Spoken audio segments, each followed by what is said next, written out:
So, who wants a story about out-of-body experiences, trans-dimensional aliens, and me shitting my pants? If so, make yourselves comfortable. I think I've got you covered.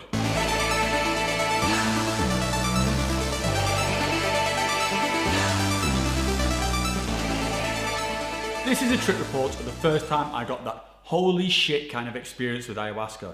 It's not the first time I did ayahuasca. I'd actually been through about 6 ceremonies before I got to this particular episode, but this was the one where I really felt the power of the medicine. So it happened on a retreat in the Peruvian jungle. I'd done other psychedelics, so I wasn't a total beginner, and I was desperately looking for this life-changing experience I'd heard so much about.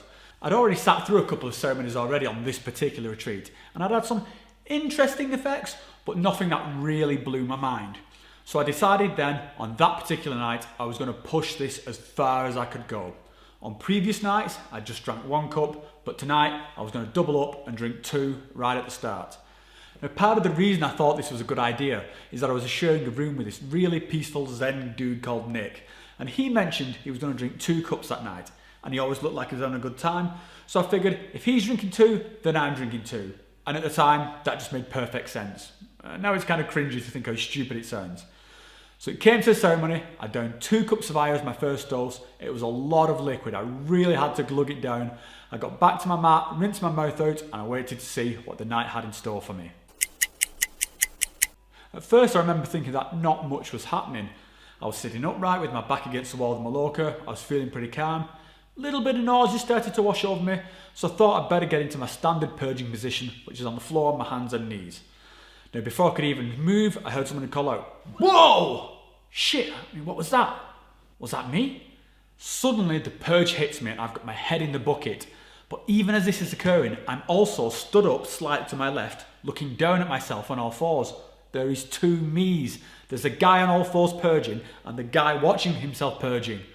The rational thought just cuts through this duality and I realise I'm completely off my tits. I'm currently experiencing 2 parallel timelines. The guy on the mat is still busy throwing up, while the second me is just watching this with jaw-opened amazement at an Alex Grey-style painting as energy floods in through one end of me and passes through the middle and comes back out the other end. I'm both the subject and the spectator of what is going on. Suddenly, I become aware of the presence of someone near me. It's one of the facilitators.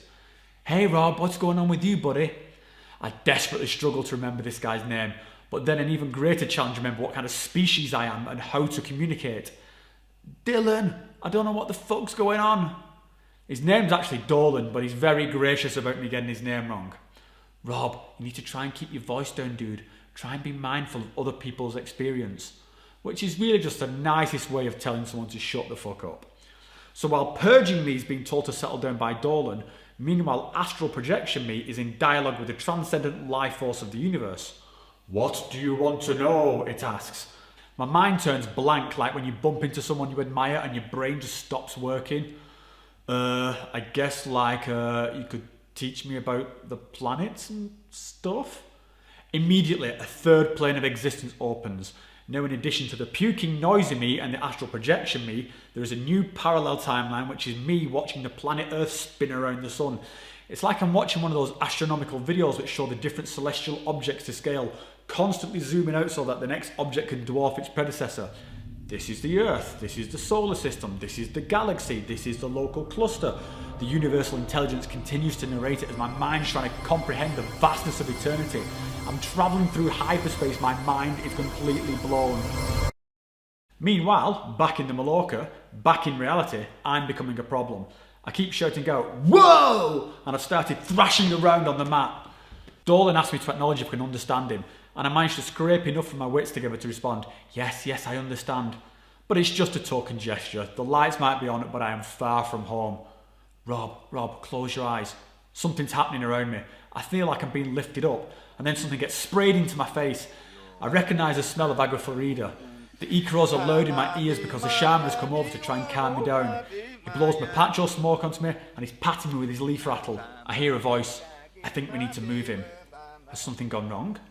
Is this the end of me? Who am I talking to? Was there ever even a me to begin with?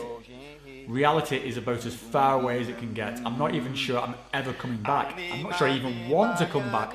My consciousness is just flying through alien landscapes and exploding nebulas. I'm everywhere possible, all at the same time. I can only describe it as amazing while acknowledging that amazing doesn't even come close to describing what's happening. Suddenly, I'm on the floor of one of the shower cubicles. It's as if I've teleported from one place to the other, but I guess the reality is that someone's just carried me out there. The water goes on, it starts pumping through the shower, it instantly saturates the clothes I'm wearing. But I remember thinking, oh, what a blessing, the water. The very thing we need to survive, it falls from the sky. Thank you, water. And then I just burst out laughing at the ridiculousness of this love affair with a shower block. I curl up on the floor of the cubicle, I enjoy the sensation of the cool water splashing against me. And that's when it happens. I just feel my bowels relax and piping hot liquid shit just floods through the underwear. The warmth of its embrace as it slides down my legs is initially kind of comforting, but it begins to sober me up and I come back into my body. Out of the corner of my eye, I notice that Craig, one of the facilitators, has been sat with me. I try and give him a thumbs up in case he's worried that I'm dead or insane, but the movement just comes out as something like, "How are you doing?" he asks with his permanently cheeky face. "Holy fucking shit," is all I can reply. "Do you want to go back into the Maloka, mate?" he asks. So I'm sat there, piss wet through from the shower, top half covered in chunks of puke, bottom half covered in liquid shit. Whatever enlightenment looks like, it ain't nothing like me right now. Sure, man, but I think I need to change my clothes first. And that's pretty much the end of the story. Now, however well I've described it, this whole event was absolutely fucking awesome. One of the best nights of my life, an absolute game changer. It was also one of the most terrifying nights of my life, and it took me a long while to integrate that experience. I actually ended up skipping the following night's ceremony just because I was so internally shaken by what happened. But for sure, it made me a believer in the power of the medicine. Now, I hope you enjoyed that story. And if you like the content here on Adeptus Psychonautica, then please remember to like and subscribe to this channel. I'll see you next time.